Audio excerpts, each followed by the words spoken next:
It'd be nice if you just said this folder contains all my war words, Yeah, you know, and then you can just talk in general. I can tell them. I'll tell them that's my 201 file. Well, today is Friday, August 12th, isn't it? Is it the 12th. Today's the 12th. I'm so glad. Friday, August the 12th, and I'm speaking with Mr. Virgil H. Wellborn in the Madison County Public Library on Highway 98. And Mr. what does the H stand for? Horace. Virgil Horace Wellborn. That's my father's name. Mr. Wellborn, would you tell me a little of your experiences during the World War II era? Well, it'd be hard to find a point to start. Go back a little bit before the World War II started. I was teaching, and the teachers had to register everyone for the draft. And I was teaching at that time and did so. And people talking about it, did I feel bad, sorry about having to register and everything? And I said, no, I won't have to go anytime soon, because if I'm as lucky as I'll be one that have to go anyway. It so turned out that when we got our assigned numbers, my number was the largest one in the county. So it was a long time after that before I actually had to go into the service. I went into the service in July the 10th, 1942, and that shows you that my draft number was pretty high. Well, before that, though, I had made 3 attempts to get in the Army Air Force, and at that time in 1942, they had so many people wanting to get in the Air Force that they couldn't take a lot of them. So the last time I went, I decided, well, I'm just going to wait and be drafted this time and let them send me wherever they want me to go. I went to Fort Mac, and all the interviews that you fellows remember that we had to go through to find out what branch of the service and what job we were fitted to do. And I told the interviewer that I would like to go to the Air Force, and he just laughed. No, I told him the quartermaster first. I said, I'm a teacher, and I said, I guess I'd be better suited for quartermaster than anything else. And he says, quartermaster's full up, how about the Air Force? And it so happened he remembered me being down there before, wanting to get into the Air Force. And when he said that, he just laughed, had him a good laugh about that. And I got in the Air Force in that way. I went from there to went to Miami Beach, Florida for further replacement in the Air Force, and went through a similar battery of tests from that. And when I went for my interview, he asked me what branch of the Air Force I'd like to be in, and I said, well, how about the weather observer? And he said, no, they don't. Well, they said, you passed, made high enough score on the test to do that, but he said, you, like all the rest of the fellows, they want to get out of Miami Beach as fast as they can. And I told him it didn't matter to me, wherever they wanted to send me. And he says, well, you probably have to stay around here a long time. But he said, how about the airplane mechanic school? So I said, that's fine. So we went from there to New York, Long Island, New York. Of course, we went up the East Coast, and a train car full of us, and no one knew where we were going. And a lot of the fellows said, well, we'll turn west somewhere up the road. And we just kept going right up the eastern seaboard and landed out on Long Island at the Aviation Institute of Technology. And there's 32 of us, and all of them but 2 lived in and around New York City. There's 2 from Florida, and of course me from north and east Georgia. And we stayed there for 4 months, going to airplane mechanic school. Finished that, and of course a lot of the boys and men in the service there asked me to their homes in weekends, and a lot of them could go home overnight if they wanted to. Very lucky on that score, going right back home. And when we got through there, they sent 12 of us to Albuquerque, New Mexico, and I'd never heard of Albuquerque, New Mexico. I was going to the Army Air Base in Albuquerque, New Mexico. Nobody knew where it was, didn't have any idea, and I'd never even heard of Albuquerque, New Mexico. When we landed in Albuquerque on November the 11th, 1942, and the MP came and asked us questions about where we were supposed to go and everything, and we told him, and he says, you sure it's not Kirtland Field? I said, no, Albuquerque Air Base. And he said, well, I've never heard of it. And he asked us if we'd eaten, and I said, no, we haven't eaten. And he said, well, go eat, and I'll try to find out where it is. So when we came back after that, he still hadn't found out where we were supposed to go. In fact, we never did know where we were supposed to go. They wasn't expecting us there. We did find the Albuquerque Air Base, but no one there expected us to be there. So we stayed around there a while. In the first 18 months I was in the Air Force, I had 18 different addresses. Oh my God. U.S. Air Force unassigned. And that could point back to what the man told me back before I went in service, that the Army Air Force had enough already. And I couldn't get a furlough, I couldn't get a pass. But the good part about that, I couldn't get on KP or guard duty.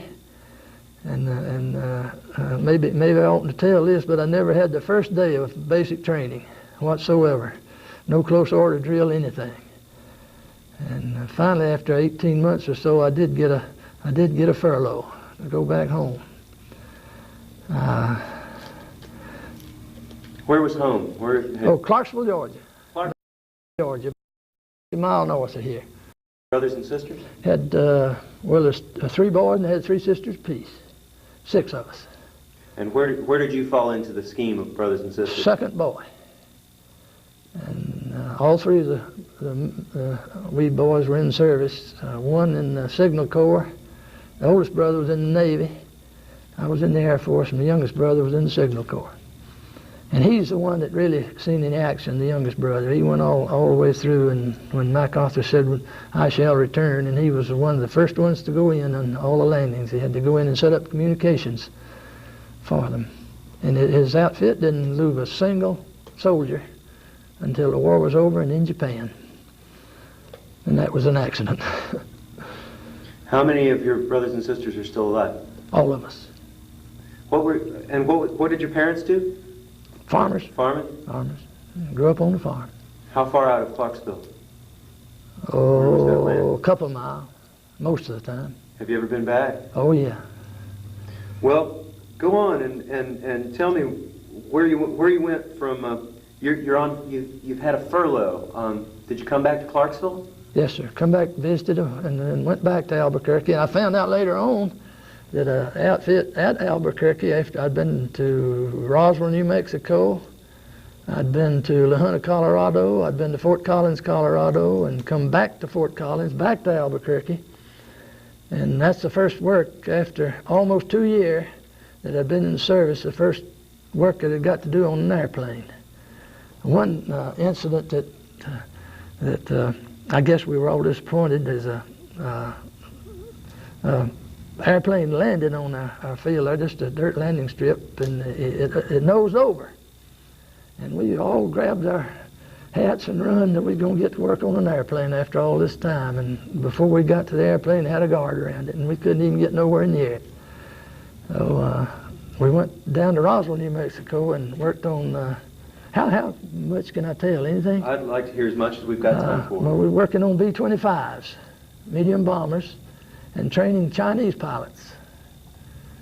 And I didn't know, of course, I don't guess any of us knew that, and I was out pre-flighting a B-25 one morning before daylight and heard somebody talking up in the pilot, and I knew that wasn't any of us. I couldn't understand what they were saying, and I didn't know who was up there.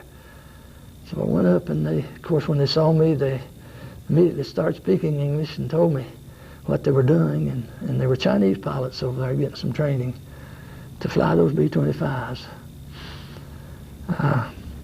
We thought the Army was pretty hard, but those fellas, in order to get that training, if they, what we call washed out, they were shot. That's what they told us. Now, I don't know if it's true or not, but that's what they told us, and I had no reason not to believe it. Did they have some English then? Oh, they spoke English very well. Yes, sir. Then those airplanes left Albuquerque and flew to La Junta, Colorado. And we were all set to fly with them. All of us were airplane mechanics, some crew chiefs, some inspectors, and whatever they needed. And all the planes had to have producer engineers to we were all loaded in them, ready to fly to La Junta, and the commanding officer said those airplanes were not for transportation purposes, and we had to ride in a GI truck all the way from Roswell, New Mexico to La Junta, Colorado. Three days of flying. And we worked on those there a while in La Junta. Then I went from there to Fort Collins, Colorado, and from Fort Collins back to La Junta, and the outfit had already gone back to Albuquerque then, and I transferred back to Albuquerque. But my first furlough came, and I was not expecting it. We were all anxious to work. We had been around not doing anything much for so long, and I went up to the flight line to work, and I was just going as hard as I could because I was glad to have something to do. And I didn't know any of the rules, anything, and I was just signing work orders, coming and going, and I didn't know I wasn't supposed to. And they asked me one day, the line chief did, if I wanted to be an inspector. And I said, since you put it like that, no, I don't want to be an inspector. He said, that's tough, you are one. My mind was running around a little bit right there. I knew two places that I knew about in the area where they had inspector school. One of them was in California, and the other one was on the East Coast somewhere. I don't remember where it was. And I'd been on the East Coast, so I wanted to go to the West Coast. And I said, well, you send me to school, won't you? He said, yeah, we'll send you to school. And a little while after that, I had applied for a furlough. And it came through, and the line chief met me one day and out on the line with a paper in his hand. He said, you know what this is? I don't know, but I said, have it out, it's furlough. He said, it is. And I said, well, what about school? He said, we'll send you when you get back. Well, when I got back from my furlough, I asked him, he said, we'll send you when you get back. So when I got back, rocked on a long time, and maybe 6 or 8 months, and got another furlough, and came home, and I didn't know anything about it, didn't know it was coming. And I found out later on that they sent me on furlough, and while I was gone, an outfit shipped out. And the other fella, inspector, went overseas, and I stayed at home. I never did know whether that was on purpose or not, but that happened to me, and I didn't go overseas at that time. Later on, they made up we got into a test pilot school. The pilots that had been in combat got their missions in, and they sent them to the United States, and there's a group of them at Kelly Field. Well, when we left Albuquerque the third time, I guess, we went to Kelly Field and got assigned to the Palace, a building called the Palace at Kelly Field, where World War I and pilots after that trained. They called the dormitory the Palace. And we got there, and then those pilots returned from combat duty and got in that test pilot school, and we worked on the airplanes that they were testing. We had about all the airplanes the Army had. We had 2 Navy planes and one Marine Corps plane there for them to fly. And we stayed there a good little spell, and they discontinued the use of it, and they sent a whole lot of us to Normal Field, which was still at San Antonio, a replacement depot. And that's the last I saw of most of the fellows I'd been with a while. And made up the 101st Air Depot group. And I went from the replacement depot to Stinson Field, which was still at San Antonio. And I don't remember anyone going with me. I went transferred over there right by myself. And the only people I can remember at Stinson Field was the master sergeant and the captain. And it was in the wintertime, real cold, and we got some word that there was some office equipment back over at Kelly that we could have, and we got, Master Sergeant told me to go get a pickup.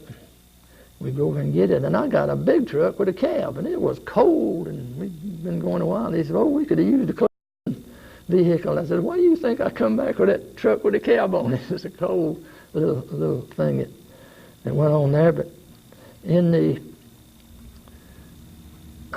we're back at Kelly, in January the Valentine's Day, January 14th in 1944, I was married to my present wife, and one of my favorite stories that I like to tell is she's from over. We met in New Mexico, in Texas. So that was on February 14th, and this past February 12th to 13th, we had our 50th wedding anniversary. Can you tell me how you met? Yes, sir, I sure can. We both worked I was an inspector, as I told you earlier, and she was working for the Army. Right, the only thing between us was a door. Her desk was right on one side, and mine was on the other.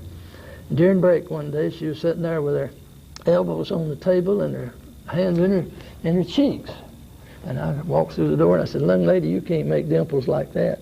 That's the first thing I ever said to her. I'd seen her before that, and in the little PX before we had break up on the flight line. We made up the 101st Air Depot group. Can I go back for just a moment? All What's right. your wife's name? Betty Bob. And her maiden name? Schwalbe, S-C-H-W-A-L-B-E. Thank you. So She was German. Yeah. So you're in the 101st? 101st Air Depot group, trained to do major inspection and repair of B-29s. And that must have been heavy mechanical work, inspecting and repairing. Changing engines, whatever they had to do the depot repair. That was when they had a complete overhaul. Did you have a mechanical background before you joined up the Army? No, I did not. No more than just any farm boy would have. Did you work with farm machinery, though? Not much. Really? No. When I got in service, I noticed on when I was in the health examination, physical examination, I noticed down there on it said 4th degree flat feet. And I didn't know what that meant, so I asked him, I said, "Doctor, what does that mean?" He says, "Well, you ever had any trouble walking?" He said, "Have you ever done a lot of walking in your life?" And I said, "Yes, sir." I said, "I've followed the south end of a northbound mule many a day." And he just laughed, and that was it. And when I had the physical. So you said you were married in Texas? Yes, sir, married in San Antonio, First Baptist Church. Lester A. Webb was the man that married us. Interesting thing about that, we have a Baptist magazine. Right now I can't tell you what the name of it is. Some kind of maturity. Anyway, in that magazine a year or so ago, I saw Dr. Webb's picture in that magazine. Was it Modern Maturity magazine? Modern Maturity, that's what it was, Modern Maturity. And Dr. Webb's picture was in there. But I couldn't find anything in the article of what his address is, anything. And if it were he, and I'm sure it was, it had been that picture had been made a long time ago. Well, how long were you in Texas then? In San Antonio? I don't remember what time we went down there. I think it was in the wintertime. Probably fall. It's cold. No, that's when we went to Roswell when we got so cold. I don't remember what time of the year we went to Kelly. In the fall, I think, though, of possibly 43. What was the hardest duty? And what was the most difficult thing you remember from those years? Well, it'd be hard to say. I don't know. Wasn't any of it difficult. I didn't have a bad time in the Army at all. How long were you and your wife dating before you got married? We met in Albuquerque.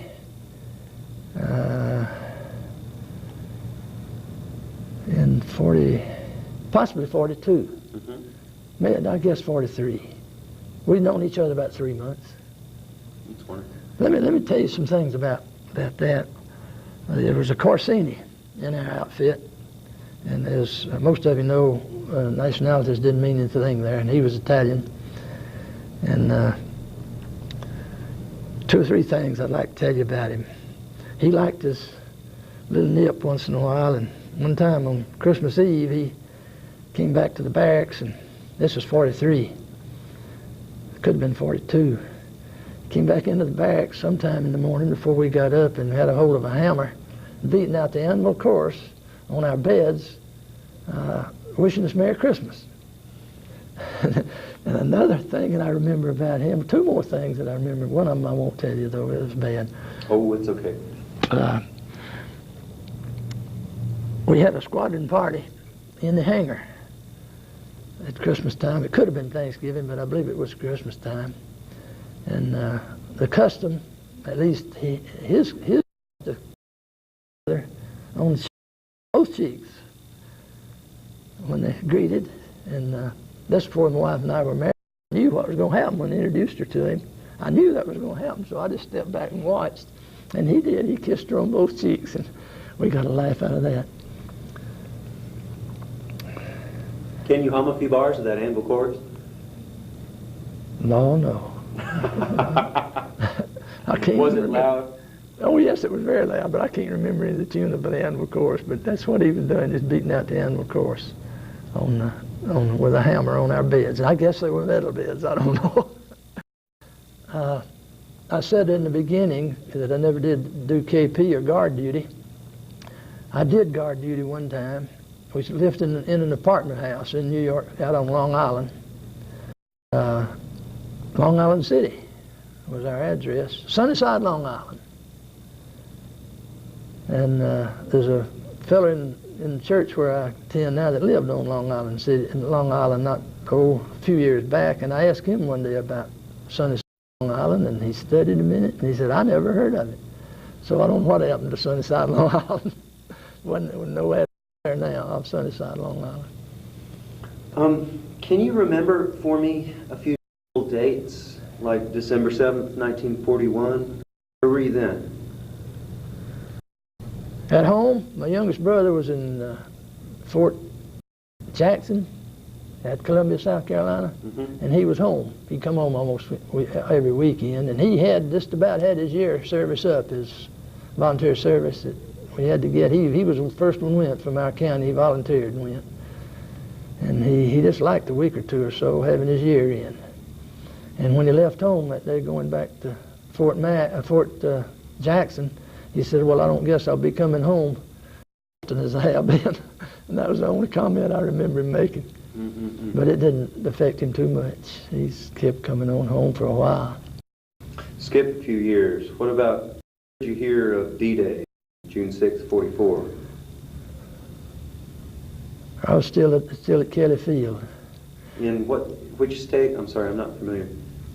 Kelly Field, Texas. San Antonio, Texas? Yeah, it's I guess at one time probably one of the largest airfields, the Army. As this is Army Air Base, still before it was the Air Force.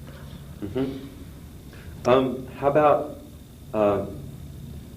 towards the end of the war? Do you remember hearing about the atomic bomb? Oh yeah, we formed that 101st Air Depot group, and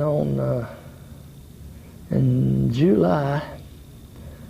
And all these papers here that tells me all that. This is my 201 file. Everything in the Army right here. Well, and you can see that's a discharge right there. We can show some of this off. This is a will that I had to make to my wife when I went overseas. But when we left out of Kelly Field in August, and going down the Columbia River in Oregon, at the Dells, Oregon, a little town in Oregon, the horns were blowing and the whistles were blowing, and the people come running toward the train with the papers in their hands and said, the war's over, the war's over. And that was in Japan. And we couldn't understand why we were going overseas to do major overhaul of B-29s when they're flying them back over here to do that. So we went on up to Fort Lawson in Seattle, Washington, and stayed there 3 weeks, and then got on board ship and left out, and started for the Southwest Pacific. Tinian was a place where they said we were headed, but we never did get there. We came back, the war's already over, so we never did get to Tinian. I met up with several soldiers, or some people that were there in Tinian, and they one fellow I was talking to this back in this spring, said that the B-29s really saved them. They got the B-29s over the Tinian with the cargo loads they could carry and all that. Any special interest other than getting married? I don't know. Well, how did you spend some of the rest of your time? Were you? Do you remember any of the popular songs of the day, or any movies that you were able to see as a serviceman? When we were out in Albuquerque, Dinah Shore came on early in the morning, 5 o'clock, I guess. Seemed like a little bit earlier than maybe we had to get up, but that was a must. When Dinah Shore came on, everybody had to be quiet. On the radio? Radio, right, radio. And we listened to Dinah Shore sing. Now, what songs were, I don't believe I could remember any of those. I remember a lot of the songs. We have a lot of records at the house that were popular at that time. Tapes and the long playing records of those songs that were popular then. About a few names. What did you think of Franklin Roosevelt? He was a great man as far as I'm concerned. I'd put him right up there with any of them. He showed that he was a leader. I don't want to get off the subject, yes, but I think one of the greatest presidents we ever had was Harry Truman. Why do you think so? One thing I guess it helped was he said passing the buck stops here, and I think we need a lot of that now. Had you heard of Truman before he?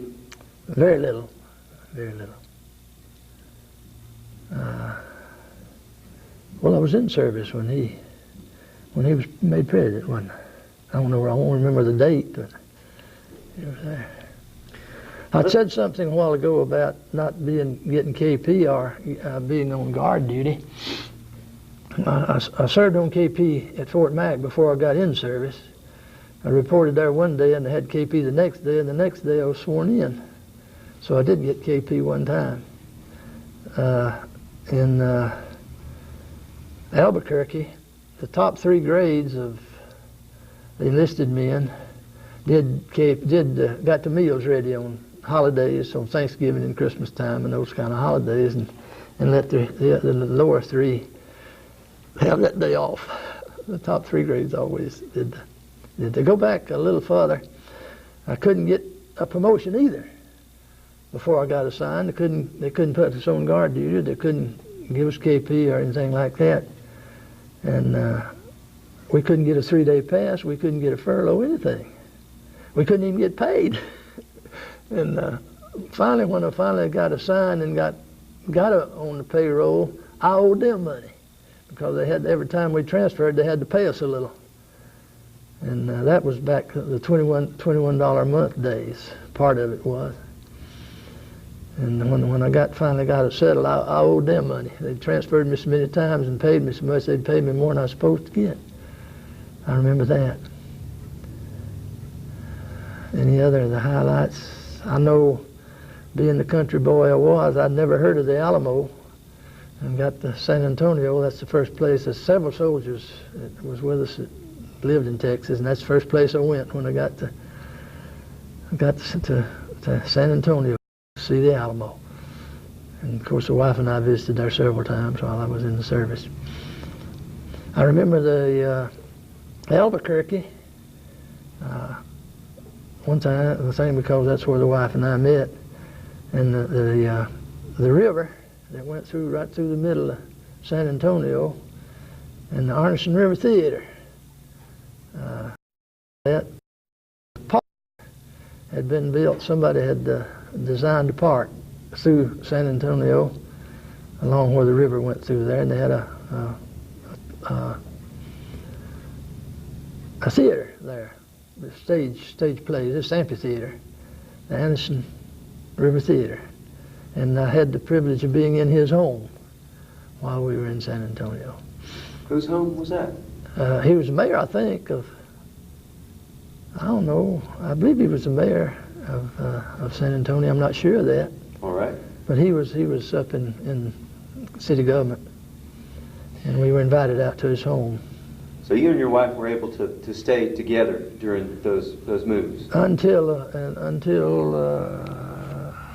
1940. What's the date on this one?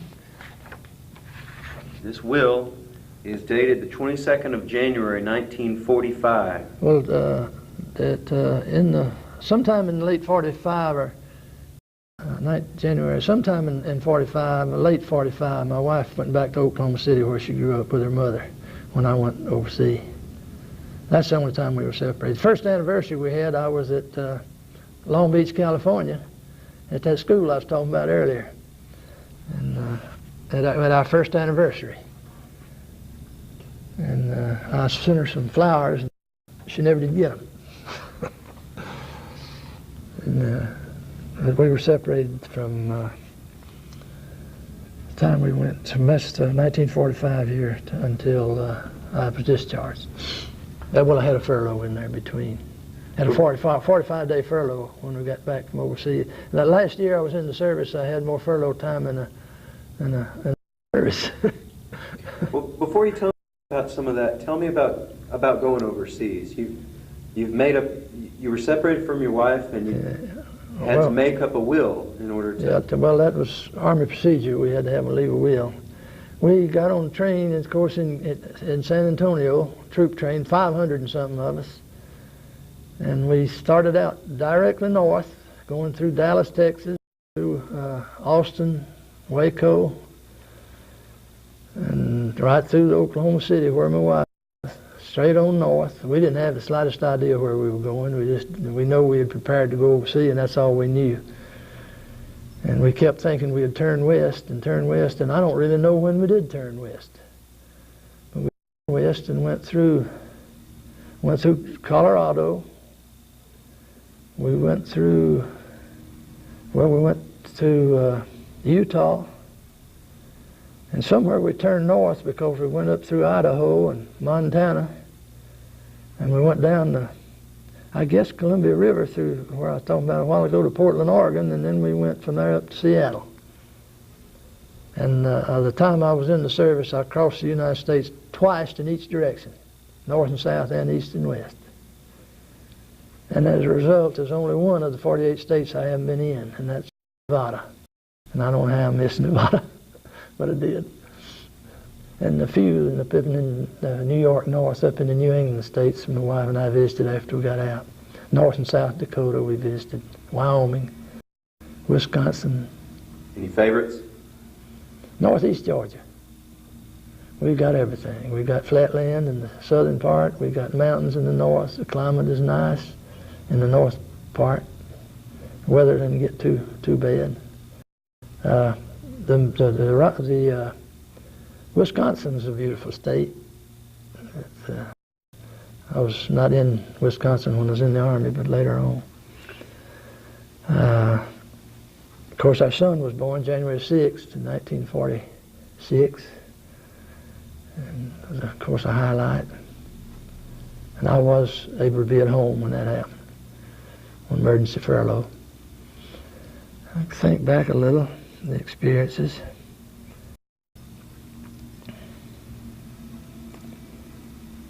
Is he your only son? No, I have a daughter. How old is she? She's born in April 8th, 1949. And their names? Luann. Luann. Virginia Luann. Of course, she's Lou to everybody. And your son's name? Robert. He's an architect, and the daughter's a nurse. Can you go back to going overseas? Can you tell me anything more specific about where you were sent?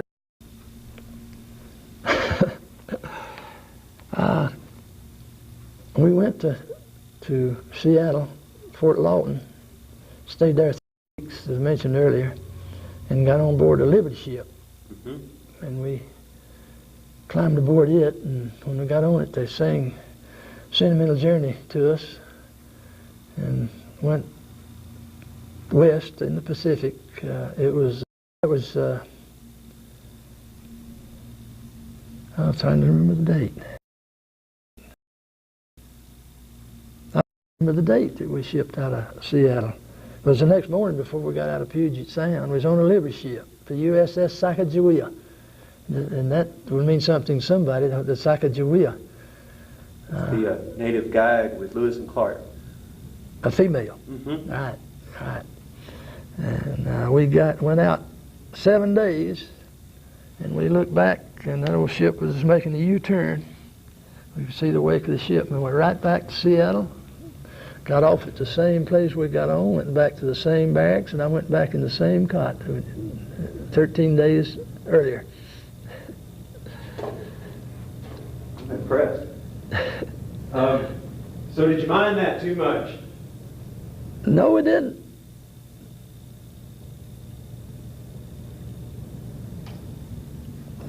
And, of course, I was resigned to do it already, and the one thing I was a little bit apprehensive about, and that was getting caught in the Army of Occupation over there and having to stay over there a long time. But So you had to stay, was it the occupation of Japan?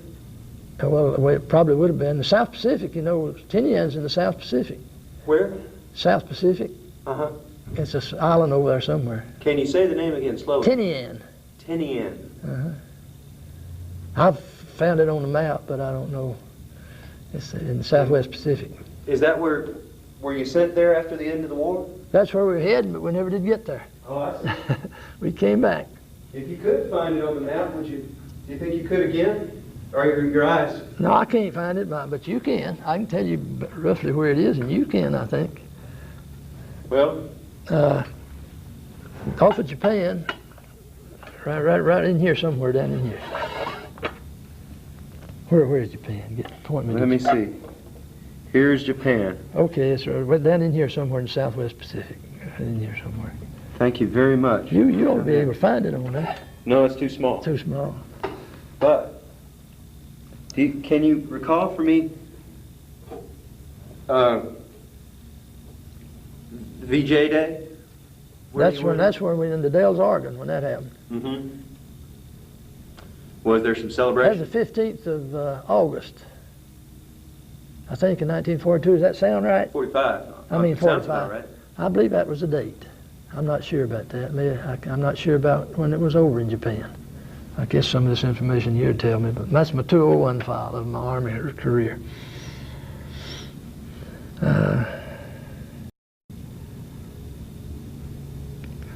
When the incident happened, when I got out, that I never have figured out, I had, late,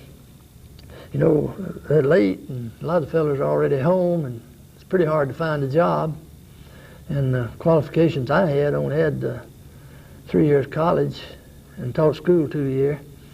And when I came back out of the service, I couldn't have probably gotten a job teaching school without going and getting some more education. And I'd about decided to stay in the Army, in the Air Force. They were going to send us to a base of our choice and not move us for 3 years. And I'd about made up my mind to stay, because I knew I couldn't make as much money out as I was making as a tech sergeant in the Air Force. Especially when I got flying pay. I couldn't get flying pay all the time. I didn't have enough of us to qualify for, didn't need enough to get flying pay all the time. We had to sort of rotate.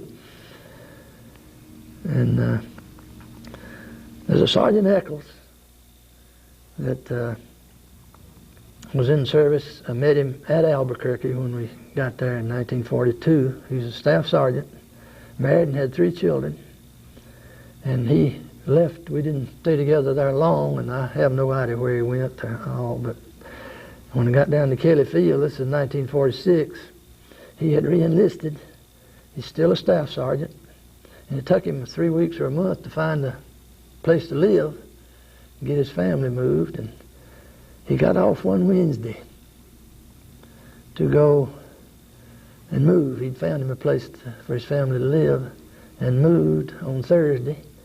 And while he was moving, he got orders posted on the bulletin board to report to Kearns, Utah in 3 days.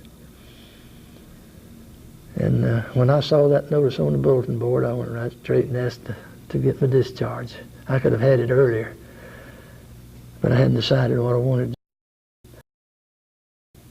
Our engineer had been trying to get me to stay, and he told me that he'd get me another stripe. I'd be a master sergeant. And when I saw that, I went right straight over and asked him to get me discharged, and he said, "Sergeant, I was hoping you was going to stay with us." And I told him what happened. He said, "Well, I can't much blame you." I left Kelly Field right by myself, went to Camp Fannin, Texas, and was discharged right by myself.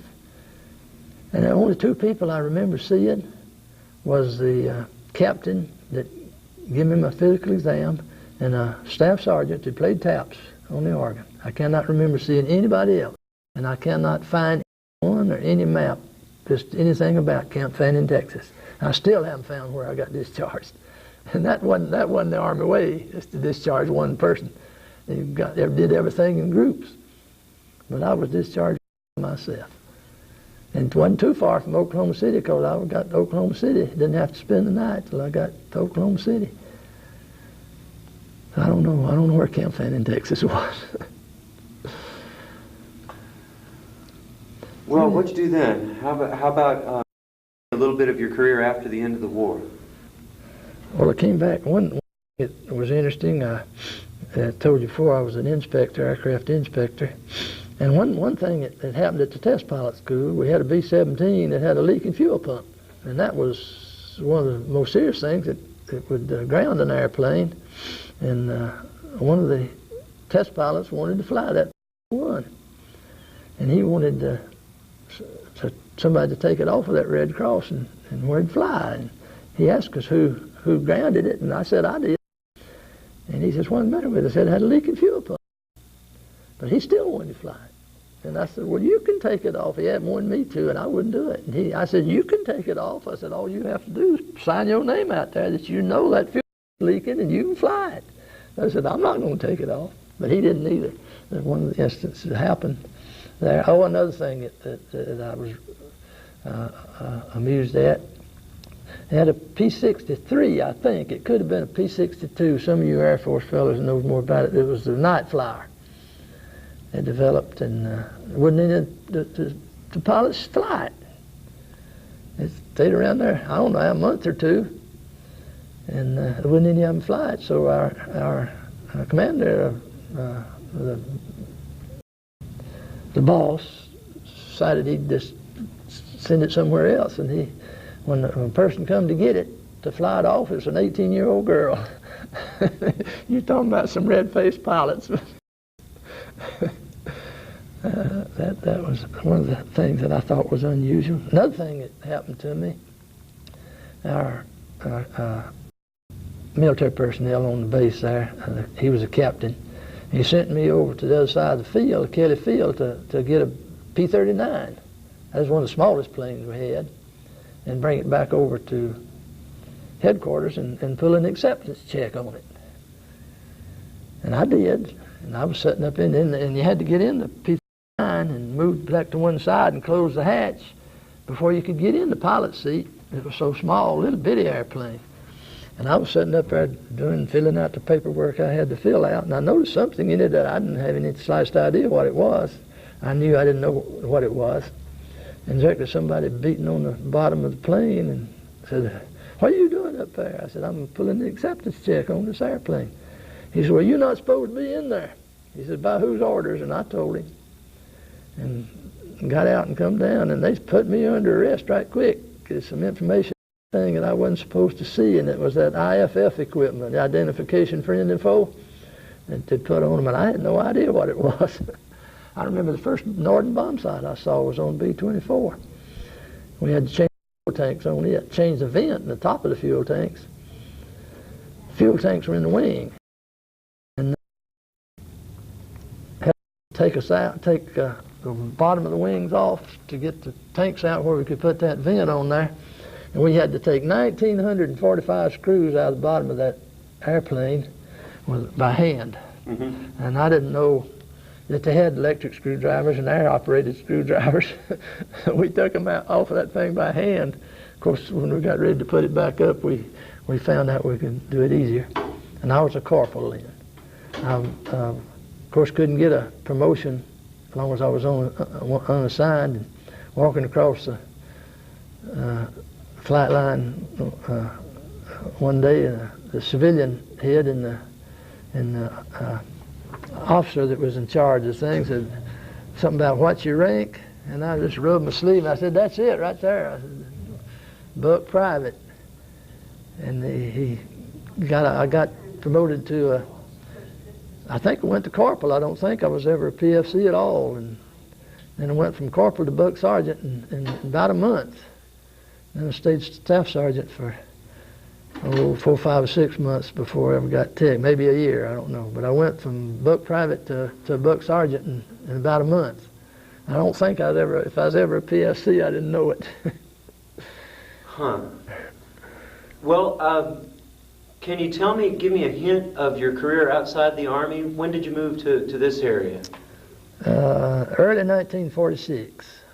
I tried to find a job in Oklahoma City, went out to Tinkerfield and talked to them about a job out there, and I told them I was an aircraft inspector, and they said, "Well, we want plenty of those. We got plenty of jobs for those, but not at Tinkerfield." 5 places. One of them was Panama Canal, Pearl Harbor, New Guinea. I don't know. There's 5 places they told me I could go, and I said, "Well, what does it pay?" They said $75. And I thought he meant $75 a month, but it's $75 a week they wanted to pay me. And of course, all expense. And had I known that was true, I might have gone. I might have taken them up on that, but I didn't. Came back to Clarksville and enrolled into University of Georgia. Finished getting my degree in education and taught school, taught vocational agriculture 3 years.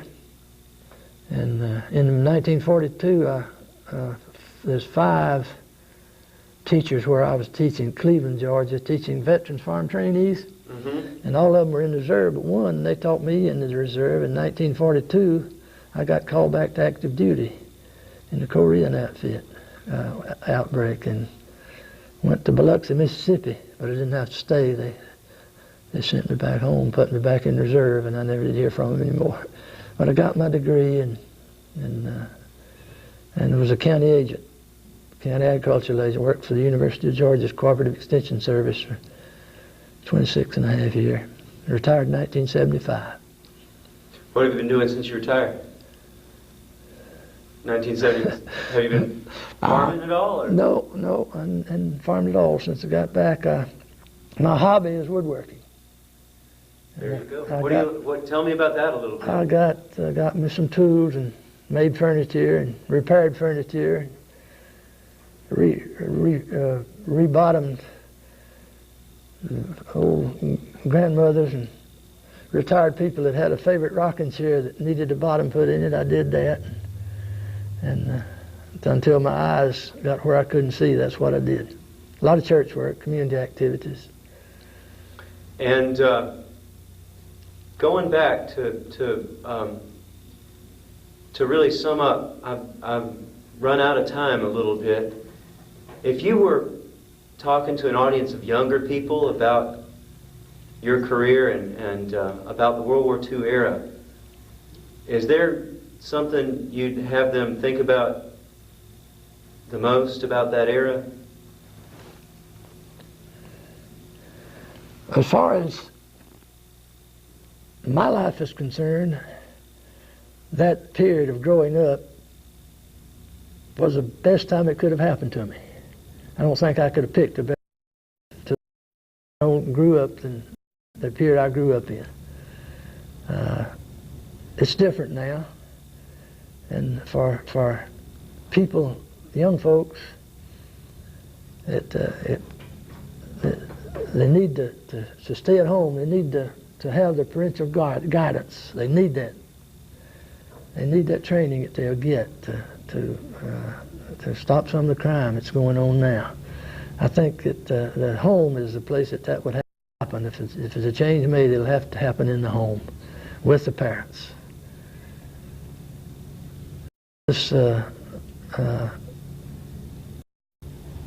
the children just not getting the training that they should get. There's one of my favorite scriptures in the Bible where Andrew said that there's a lad here.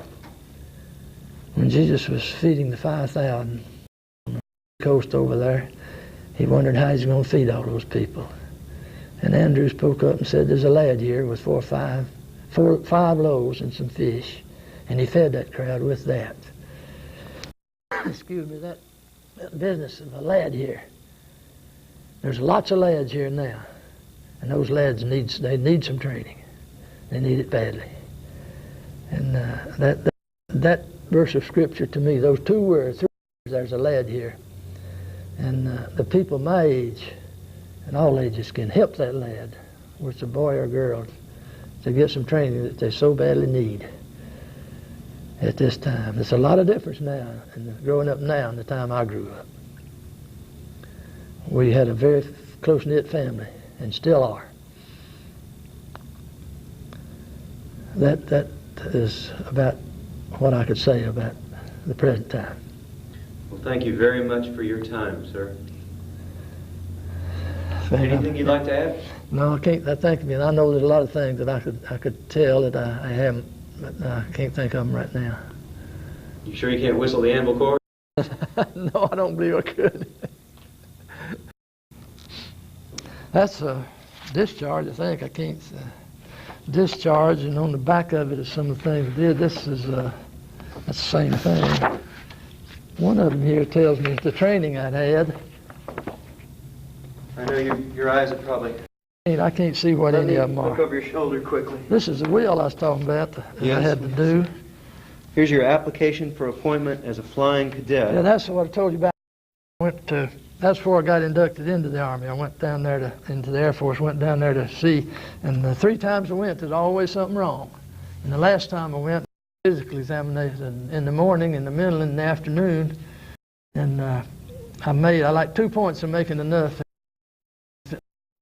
to get in, and I 88, and the next week they lowered it to 80. To go on, what that is. This, what does that say? It's a printed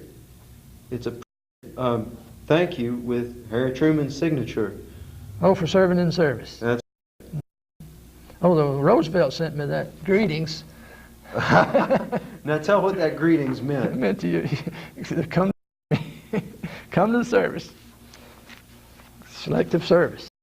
And right here is a dog tag, looks like. No, it's honorable discharge. That's my discharge. It's supposed to be my Army discharge. Everything's on there, and it can be read.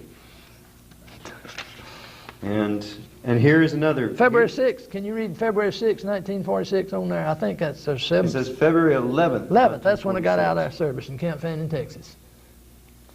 Well, let me just pick up these negatives one more time. This is. I think those are all discharges. Somewhere in there. Honorable discharge. Somewhere in there, there's a record, my record of the school I went to while I was in the service. I think it's on the back of one of those. And well, I'm gonna. What's this here? There it is again. From the Air Force of the United States. That's the honorable discharge. Okay. Well, thank you very much, sir, Mr. Wellborn. Airplane mechanic school, the inspector school I talked about a while ago, I got a excellent rate there. That's the only one I remember. Had a 92 average at the inspector school I went to. But I'd say this before you, if you hadn't already cut me off, that I had the best rating of anybody in the service, I thought. And I could have been promoted to Master Sergeant, but I wouldn't take it because I was inspector in the inspector's department of my outfit. And if I'd have got a master, got men coming up and from the audience coming down. I was the middle ground, and I said, I don't want that. So I thought I had the best rating of anybody in the service. Do you remember anything about the University of Georgia in those days? Well, I came back and went to school down there. Finished up, I registered as a senior and graduated from university in August 1947. Graduated on Saturday and moved on Sunday and started teaching school at Cleveland on Monday. And your 2 quarters or 2 years, you said, of college before? 3 years before when 3 years before Yeah. World War II. Where was that? At Raven Gap Junior College above Clayton, Georgia, and at Piedmont at Demorest, Georgia. I got a year there. I wouldn't take any education courses at Raven Gap because I wasn't going to be a teacher. And I couldn't find anything else to do, so I went to Piedmont and got my education courses and taught school for 2 years before I went in service. Is that Raven Gap College still there? No, sir. It was a junior college, and it was disbanded in 40.